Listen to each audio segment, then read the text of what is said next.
Hai guys, balik lagi di YouTube aku.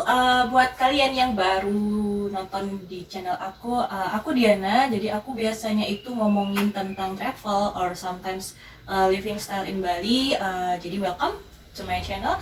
Jangan lupa buat subscribe kalau kalian nggak mau ketinggalan sama video-video aku. Jangan lupa like kalau kalian suka sama video ini dan jangan lupa share. Jadi biar teman-teman kalian itu juga tahu gitu loh kayak apa sih sharing-sharing tentang atau tips-tips tentang traveling yang mungkin bisa membantu teman-teman kalian dan juga bisa membantu siapapun yang ada di luar sana. Thank you. Oke, sekarang untuk di video kali ini aku bakal bahas masalah traveling abroad ya. Kayak yang sudah kita tahu kan beberapa negara di luar sana itu udah membuka border kembali dan sudah menerima turis-turis dari mancanegara buat traveling ke negaranya mereka masing-masing. Nah, jadi kita bakal bahas tentang apakah sekarang itu waktu yang tepat gitu loh untuk kita udah jalan-jalan ke luar negeri dengan situasi yang bisa dibilang lebih membaik ya daripada COVID-19 yang sebelumnya. Oke, yang pertama itu sebelum kita mau berpergian ke luar negeri, jadi kita tuh harus atau wajib ya, malahan wajib membaca dulu travel regulasi dari negara yang akan kita tuju. Jadi contoh misalnya kalian pengen liburan ke Singapura atau liburan ke Turki yang lagi ngehits atau liburan ke Bangkok misalnya atau ke Korea, itu kalian juga harus baca dulu travel regulasi dari negara itu tuh kayak gimana. Jadi tiap negara itu regulasinya beda-beda, jadi nggak ada yang nggak sama satu sama lain. Antara Singapura dan Malaysia pun dia bisa berbeda untuk regulasinya.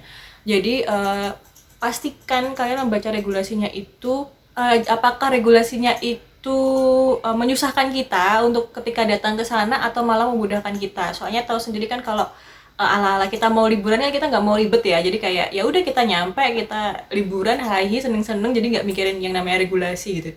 But sometimes itu regulasi di beberapa negara tuh memang masih sedikit complicated, jadi kita harus pastiin dan kita harus baca baik-baik masalah regulasinya itu. Kemudian yang kedua itu regulasi untuk Indonesia sendiri. Ketika kalian itu traveling ke luar negeri, kalian kan pasti pulang lagi ke Indonesia kan, gak mungkin enggak. Jadi kita tuh harus tahu kayak regulasi kedatangan PPLN itu ke Indonesia. Jadi kayak apa sih syarat ketika kita akan masuk lagi ke Indonesia, kan itu kita juga harus tahu juga. Ntar cece kalian bisa ke luar negeri tapi nggak bisa balik karena syarat-syaratnya itu nggak terpenuhi buat masuk Indonesia, kan jadinya juga ribet lagi kan. Kalau di Indonesia sih contohnya ya, biasanya kayak kalian harus PCR dari tempat asal negaranya sana. Jadi misalnya kalian dari Singapura terus kalian pengen ke Indonesia, di Singapurnya itu kalian harus PCR dulu untuk balik ke Indonesia karena itu merupakan syarat dari penerbangannya ya. Jadi sebelum kalian terbang tuh kalian memang harus menunjukkan hasil PCR yang hasilnya negatif. Nanti kalau nggak bisa menunjukkan itu, nanti di Indonesianya kalian nggak bisa masuk jadinya, karena itu kan harus pemeriksaan PCR kayak gitu. Terus kalian harus ngisi EHAC ya. Kalau ngisi EHAC kayaknya udah sering lah ya, kalau yang sering perjalanan domestik kan kita sering ngisi EHAC juga gitu. Tapi untungnya kalau untuk ngomongin regulasi sendiri per 1 April kemarin untuk Indonesia itu kita nggak perlu PCR on the spot ya. Maksudnya PCR on the spot itu jadi ketika kalian datang nyampe di Indonesia misalnya di Soekarno-Hatta, itu biasanya sebelumnya tuh kita harus PCR lagi di bandara. Jadi ketika hasil PCR-nya itu keluar negatif atau positif, kalau negatif tuh baru kalian bisa free kemana-mana.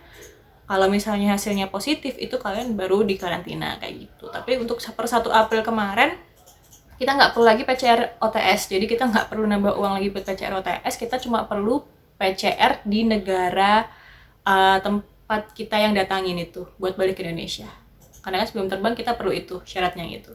Oh, yang ketiga itu masalah izin masuk wisata atau izin keramaian di beberapa negara itu mereka juga punya peraturan sendiri-sendiri. Jadi contoh kayak Malaysia itu mereka harus download aplikasi, kalau nggak satu My Sejahtera namanya, itu sejenis kayak Peduli Lindunginya Indonesia.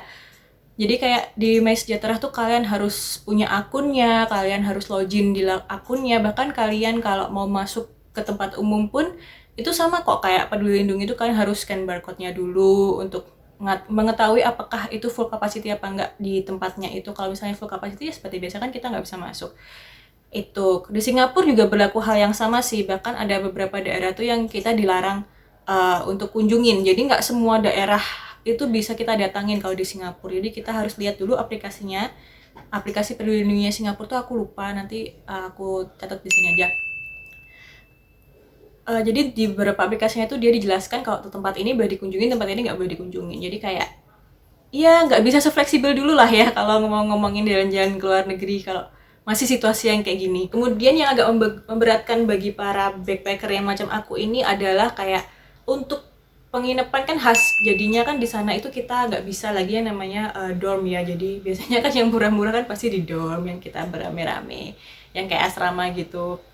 Nah, karena situasi yang seperti ini kan nggak memungkinkan kita untuk sharing dengan orang lain, apalagi kita kan merupakan turis ya, turis dari luar negeri, jadi kita pasti tidak diperbolehkan untuk menyewa hotel yang dorm. Bahkan di Thailand pun untuk list-list hotelnya itu ada sendiri, jadi kita nggak bisa yang namanya booking hotel sendiri. Jadi ketika kalian nanti melewati imigrasi Thailand, kalian pasti disuruh nunjukin kayak bookingan hotelnya itu mana, dan bookingan hotelnya itu harus hotel-hotel yang termasuk dalam list yang diizinkan oleh pemerintah Thailand untuk para pelancong dari luar negeri. Seperti itu. Jadi kita kayak udah nggak bisa tuh milih-milih sendiri yang kayak aku pengen yang ini aja soalnya ini murah, ini gini. Itu udah belum bisa sebebas dulu. Jadi cukup memakan budget buat kalian yang pengen tripnya itu low budget. Karena sekarang masih nggak mungkin untuk tripnya dalam low budget, itu masih belum mungkin. Terus lanjut mungkin kali ya, karena kita barusan ngomongin budget. Selain budget untuk hotel itu jelas aja budget untuk tes PCR yang di luar negeri ya, untuk syarat balik ke Indonesia. Tiap negara itu PCR-nya itu tuh nggak semurah Indonesia ya. Di Indonesia kan udah 275.000 sampai 300 lah. Ya, kalau yang di luar negeri tuh masih mahal-mahal, dan kalian tuh harus cek gitu loh kayak berapa sih harga PCR di negara itu. Contohnya kayak di Singapura ya, dia bisa 100 SGD gitu kan, 100 dolar Singapura, yang which is itu maksudnya kayak hampir itu udah sejutaan lebih malah kalau untuk di Singapura. Jadi kalian sekali tes itu sejuta lebih, dan itu harus nunggu 1 kali 24 jam sama kayak di Indonesia. Jadi kalau misalnya kalian emang pengen berlibur kan harus di plan secara baik ya, apalagi kalau misalnya kalian cukup strict masalah budget, itu kalian memang harus benar-benar pastiin untuk beberapa budget itu yang di luar normal dari biasanya. Contohnya kayak tes PCR, atau mungkin bahkan untuk entering Singapura sendiri itu kita memerlukan asuransi yang senilai 500.000 kalau aku nggak salah ya. Aku lupa berapa, ntar aku koreksi kalau misalnya salah. 500.000 dolar Singapura kalau aku nggak salah. Jadi kan itu cukup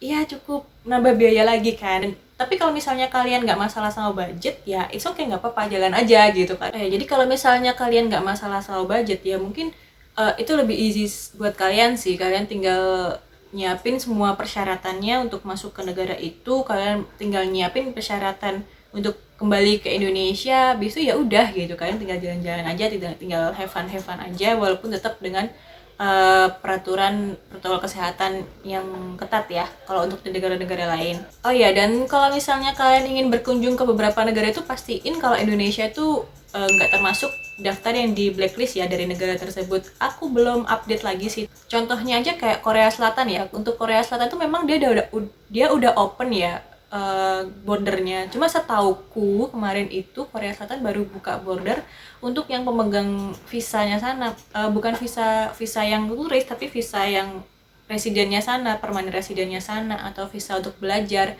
Teman-teman yang kuliah di sana itu udah bisa balik ke Korea. Cuma setauku kalau untuk turis itu di Korea Selatan dia belum open. Oh ya, ini untuk update yang di bulan April ya. Kalau kalian nonton video ini after April, bulan Mei, Juni, atau misalnya ketika peraturannya udah ganti, ya mungkin kita bisa sesuaikan dengan peraturannya yang peraturan yang baru. Jadi untuk yang aku sampaikan ini mungkin bisa aja dua bulan kemudian atau 3 bulan kemudian itu udah nggak valid lagi.